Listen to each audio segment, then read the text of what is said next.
Good evening. This is just a voice recording, so don't worry if the video doesn't come up. It's not going to. I'm just going to be doing some reading this evening from the Paradiso, which is part 3 of the Divine Comedy. Most people are probably most familiar with part 1, the Inferno, where Dante describes a journey through the circles of hell. And while I do find that can be compelling poetry, I just somehow don't think that makes for very relaxing imagery. So I am reading from part 3, which describes Dante and Beatrice's journey through the heavenly spheres. And I'm going to read through Canto 1 and Canto 2. Canto 1 describes the earthly paradise, and Canto 2 is the entrance into the sphere of the moon. This is the 1961 translation by John Ciardi. I'm hoping I'm pronouncing that right. Canto 1, the earthly paradise. The glory of him who moves all things rays forth through all the universe, and is reflected from each thing in proportion to its worth. I have been in that heaven of his most light, and what I saw, those who descend from there lack both the knowledge and power to write. For as our intellect draws near its goal, it opens to such depths of understanding as memory cannot plumb within the soul. Nevertheless, whatever portion time still leaves me of the treasure of that kingdom shall now become the subject of my rhyme. O good Apollo, for this last task I pray you make me such a vessel of your powers as you deem worthy to be crowned with bay. One peak of cleft Parnassus hereforto has served my need. Now must I summon both on entering the arena one more time. Enter my breast, I pray you, and there breathe as high a strain as conquered Marsyas, that time you drew his body from its sheath. O power divine, but lend to my high strain so much as will make clear even the shadow of that high kingdom stamped upon my brain, and you shall see me come to your dear grove to crown myself with those green leaves which you and my high theme shall make me worthy of. So seldom are they gathered, holy sire, to crown an emperor's or a poet's triumph, oh, fault and shame of mortal man's desire, that the glad Delphic god must surely find increase of joy in the Penean frond when any man thirsts for it in his mind. Great flames are kindled where the small sparks fly, so after me perhaps a better voice shall raise such prayers that Cyril will reply. The lamp of the world rises to mortal view from various stations, but that point which joins 4 circles with 3 crosses, it soars through to a happier course and happier conjunction, wherein it warms and seals the wax of the world closer to its own nature and high function. That glad conjunction had made it evening here and morning there. The south was all alight, while darkness rode the northern hemisphere, when I saw Beatrice had turned left to raise her eyes up to the sun. No eagle ever stared at its shining with so fixed a gaze. And as a ray descending from the sky gives rise to another, which climbs back again as a pilgrim yearns for home, so through my eye her action like a ray into my mind gave rise to mine. I stared into the sun so hard that here it would have left me blind. But much is granted to our senses there, in that garden made to be man's proper place, that is not granted when we are here. I had to look away soon, and yet not so soon but what I saw him spark and blaze like new-tapped iron when it pours white hot. And suddenly, as it appeared to me, day was added to day, as if he who can had added a new sun to heaven's glory. Beatrice stared at the eternal spheres, entranced and unmoving, and I looked away from the sun's height to fix my eyes on hers. And as I looked, I felt begin within me what Glaucus felt, eating the herb that made him a god among others in the sea. How speak transhuman change to human sense? Let the example speak until God's grace grants the pure spirit of experience. Whether I rose in only the last created part of my being, O love that rulest heaven, thou knowest by whose lamp I was translated. When the great wheel that spins eternally is longing for thee, captured my attention by that harmony attuned and heard by thee, I saw ablaze with sun from side to side a reach of heaven. Not all the rains and rivers of all time could make a sea so wide. That radiance and the new heard melody fired me with such a yearning for their cause as I had never felt before. And she who saw my every thought as well as I saw my perplexity. Before I asked my question, she had started to reply. Thus she began. You dull your own perceptions with false imaginings, and you do not grasp what would be clear but for your preconceptions. You think that you are still on earth.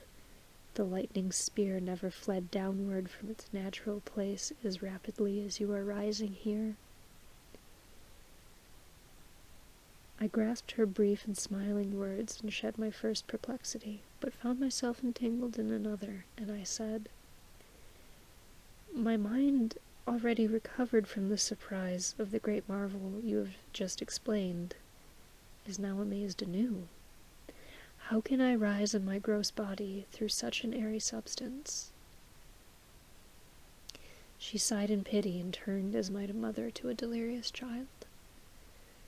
The elements of all things, she began, whatever their mode, observe an inner order. It's in this form that makes the universe resemble God.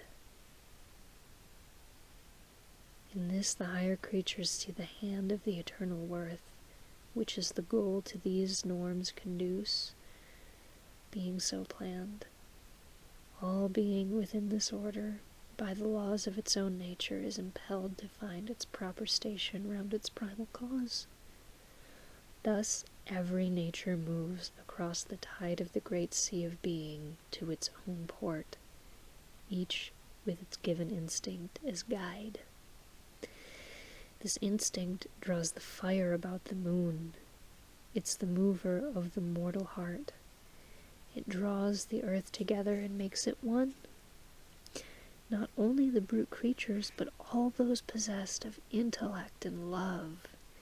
This instinct drives their mark as a bow shoots forth its arrows. The providence that makes all things hunger here satisfied forever with its light the heaven within which whirls the fastest sphere. And to it now, as to a place foretold, we too soaring, driven by that bow whose every arrow finds a mark of gold. It is true that oftentimes the form of a thing does not respond to the intent of the art, the matter being deaf to summoning.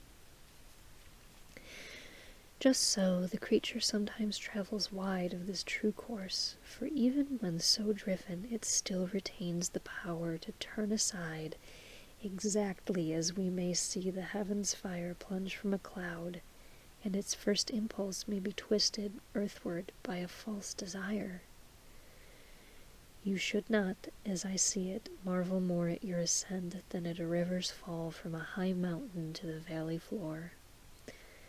If you, free as you are of every dross, had settled and had come to rest below, that would indeed have been as marvelous as a still flame there in the mortal plain. So saying, she turned her eyes to heaven again. Canto 2. Entrance into the sphere of the moon. O you who was in your wish to hear these things, have followed thus far in your little skiffs the wake of my great ship that sails and sings.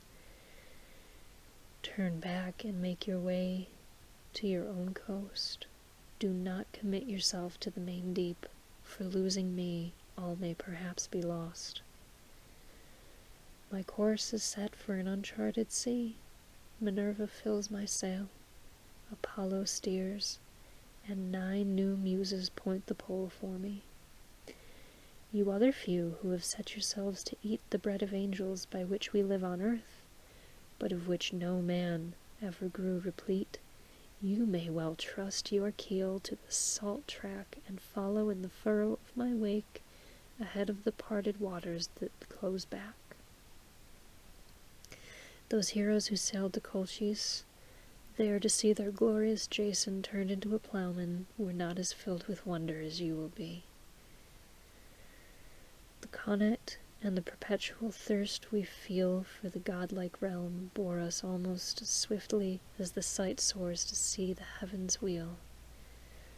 Beatrice was looking upward, and I at her when, in the time it takes a bolt to strike, fly and be resting in the bowstring's blur, I found myself in a place where a wondrous thing drew my entire attention, whereat she from whom I could not hide my mind's least yearning turned and said, as much in joy as beauty, "To God, who has raised us now to the first star, direct your thoughts in glad and grateful duty."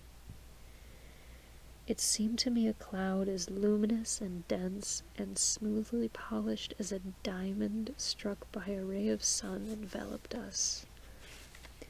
We were received into the elements of the eternal pearl as water takes light to itself with no change in its substance.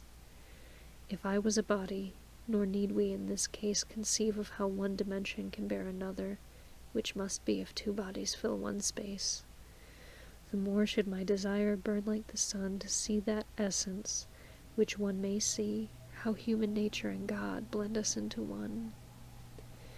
There we shall witness what we hold in faith, not told by reason, but self-evident, as men perceive an axiom here on earth. "My lady," I replied, "in every way my being can, I offer up my thanks to him who raised me from the world of clay. But tell me, what dark traces in the grain of this bright body show themselves below and cause men to tell fables about Cain?" She smiled a moment and then answered me, "If the reckoning of mortals fails to turn the lock to which your senses hold no key, the arrows of wonder should not run you through. Even when led by the evidence of the senses, the wings of reason often do not fly true. But what do you believe the cause to be?" And I, "These variations we observe are caused by bodies of varying density." And she, "You will certainly come to know your view is steeped in falsehood, if you listen well to the counter-arguments I shall offer you. The 8th sphere shines with many lamps, and these may be observed to shine with various aspects, both in their qualities and quantities. If rare or dense alone could have produced all of this, one power would have to be in all, whether equally or variously diffused. Diversity of powers can only spring from formal principles, and all but one would be excluded by your reasoning. Now, if rarity produced the marks you mentioned, then the matter of this planet must be transparent at certain points due to its rarefication, or it must be arranged like fat and lean within a body, as, so to speak, a book alternates pages. But it may be seen in an eclipse that the first cannot be true, for then the sun's light, as it does in striking rare matter of any sort, would pass right through. Since it does not, we may then pass along to the second case, and if I prove it false, I shall have shown that your whole thought is wrong. If this rare matter is not spread throughout the planet's mass, then there must be a limit at which denser matter will turn about the sun's rays, which, not being allowed to pass, will be reflected as light and color are from the leaded back of a clear-looking glass. Now you may argue in Avicenna's track that the ray seems darker in one place than in others, since it is being reflected from further back. From such an instance, if you will do your part, you may escape by experiment, that being the spring that feeds the rivers of man's art. Take 3 clear mirrors, let 2 be set out at an equal distance from you, and a third between them, but further back. Now turn about to face them, and let someone set a light behind your back, so that it strikes all 3 and is reflected to them from your sight.